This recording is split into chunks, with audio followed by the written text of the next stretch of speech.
सुप्रभात बच्चों, आज हम पढ़ेंगे हिंदी पावनी पाठ संख्या 6 पंच परमेश्वर। इस पाठ के लेखक हैं मुंशी प्रेमचंद। प्रस्तुत कहानी पंच परमेश्वर में एक ही गांव के दो व्यक्ति अलगू चौधरी और जुम्मन शेख की है। दोनों में से एक हिंदू धर्म के हैं और दूसरा मुस्लिम धर्म के। फिर भी दोनों के बीच काफ़ी गहरी मित्रता है जो कि वंशजों से चली आ रही है, अर्थात पुरखों से चली आ रही है। जुम्मन शेख की एक खाला जो कि दूर की रिश्ते में थी, परंतु उस बुढ़िया का कोई और नहीं था। बुढ़िया के पास काफ़ी जमीन जायदाद थी। उस गांव के जाने माने प्रतिष्ठित और सम्मानित व्यक्तियों में बोलबाला था। जुम्मन के परिवार एवं स्वयं खाला के विशेष खातिर सम्मान और इज्जत प्रतिष्ठा का काफ़ी ख्याल रखते थे। जुम्मन अपनी खाला से यह कहकर सुनकर कुछ दिनों के बाद ज़मीन की रजिस्ट्री अपने नाम करवा ली। रजिस्ट्री के कुछ दिनों तक तो बुढ़िया की खातिर और सम्मान में कोई कमी नहीं हुई, परंतु कुछ दिनों के बाद ऐसा देखने को आया कि अब बुढ़िया को खाने और पहनने के भी लाले हो गए और जब ताने देने गए कि बुढ़िया अमृत पी कर आई है, ना जाने कब मरेगी। खास करके जुम्मन शेख की पत्नी खाला को हर वक्त परेशान किया करती थी। पूरी जायदाद खाकर ही मरेगी, इस तरह से ताने दिया करती थी। प्रतिदिन इस तरह की घटनाओं के बाद अब बुढ़िया ने जुम्मन शेख से पंचायत बैठाने की बात कही। जुम्मन शेख ने कही कि मैं ये थोड़े ही जानता हूँ कि तुम अमर बनकर रहोगी। जा, जिस दिन किसी को तुम्हें पंच में बुलाना हो या फैसला कराना हो, उसे शौक से बुला लो और न्याय करवा लो। जुम्मन शेख यह जानता था कि मेरे विरोध में गांव का कोई भी पंच फैसला नहीं करेंगे।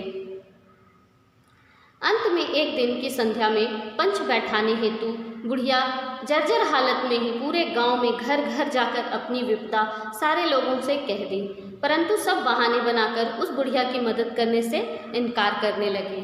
आखिरी दम लगाकर, यानी कि जान हथेली पर रखकर, उसके दोस्त अलगू चौधरी के पास पहुंचकर हाँफते हुए बुढ़िया सांस लेकर बोली, बेटा तुम ही मेरे पंच बनकर न्याय कर मेरा उद्धार कर दो। तब इस पर अलगू चौधरी ने कहा कि तुम तो जानती ही हो कि मैं जुम्मन का परम मित्र हूँ, मैं उसके खिलाफ कैसे बोल सकता हूँ। इस पर बुढ़िया ने अलगू चौधरी से कहा, दोस्ती टूटने के भय से ईमान की बात नहीं करोगे? ईमान से बढ़कर क्या दोस्ती है? बुढ़िया की वह बात अलगू चौधरी को झकझोर कर रख देती है और अंत में अलगू चौधरी ने बुढ़िया को हामी भर दी। इसके पश्चात क्या होता है कि अलगू चौधरी को ही सरपंच नियुक्त किया जाता है।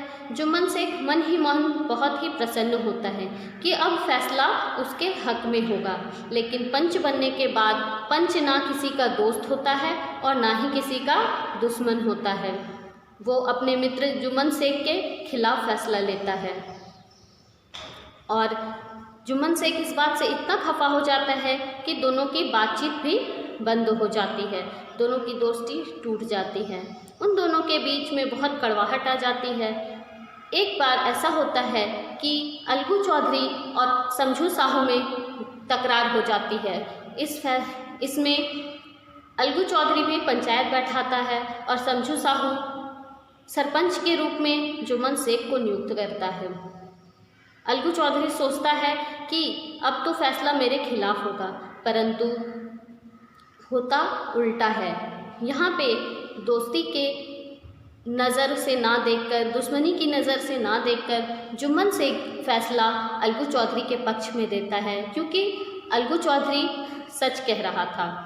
जुम्मन शेख का फैसला सुनाने के बाद, अलगू के साथ इंसाफ सुनने के बाद, जब दोस्ती दोनों में पहले की तरह हो जाती है और जुम्मन शेख के मन का मैल भी धुल जाता है। जहाँ जुम्मन शेख उसकी जान का दुश्मन बना फिरता है, वहीं अब दोनों की मित्रता फिर पहले की तरह हो जाती है।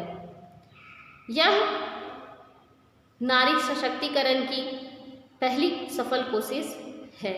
इसमें नारी भी किस हद तक जाकर अपने लिए न्याय मांग सकती है, यह हिंदी कहानी में इससे पहले कभी नहीं देखा गया है। धन्यवाद।